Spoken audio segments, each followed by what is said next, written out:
Hi, I'm Steve Bewick, Chief Commercial Officer for Dormacaba. And I'm Alex Housten, Chief Operations Officer. And Steve and I are together today to raise an important topic: diversity, equity, and inclusion here at Dormacaba. And it's all in the interest of being one stronger team together. Yeah, look, I think that's an important point. This one global team can be supported by this initiative. And I think it's important to say, why wouldn't we want the workplace to represent the broader society that we exist in? You know, if we strive to be an employer of choice, we have to be attractive to all participants that want to join us. Steve's right. We have employees and customers and communities that reflect diversity of our modern society. And it's important that together we play off the strength that diversity brings a team, rather than be divided by so many differences. If you look at the research out there about diversity and inclusion when it comes to high-performing companies, those companies with a higher proportion of diversity perform better. It's a fact. It's not an opinion, it's a fact. And we recognise we've got work to do. At the moment, we've got 1 in 5 leaders or managers in our organisation are female, for example, and we have aspirations by 2027 to make that 1 in 3. That's absolutely right. Another thing I notice is so many of us bring positive intentions to the workplace and to our teams when it comes this way. But there can be many deep-rooted, unconscious, unintentional biases.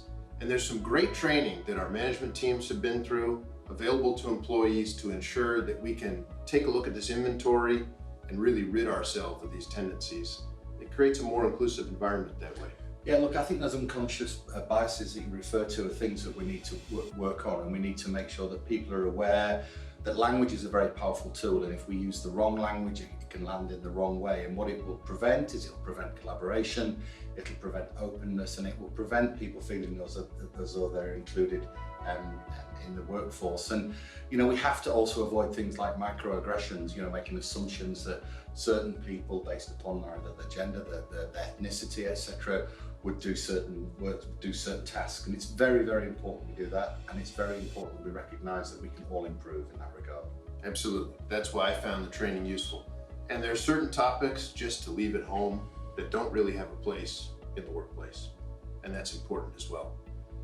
Well, I think another thing that I see, it's a positive foundation for employees feeling affinity and belonging at workplace, is the employee network groups. And I know the female network group has been so powerful and set a strong example of how that community can really support each other and advance our objective, especially towards 1 in 3 female managers.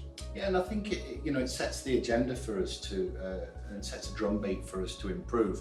Awareness is the first step in any improvement, and on that journey of improvement, you need the milestones, you need the understandings, and I think with these groups that we have within the organisation, it shouldn't just be based upon gender. It can help us improve diversity, but again, going back to the point I said earlier on, greater collaboration, greater openness, and then it becomes a much greater place to work. That's right. It's all about being a stronger, more successful Dormacaba team together.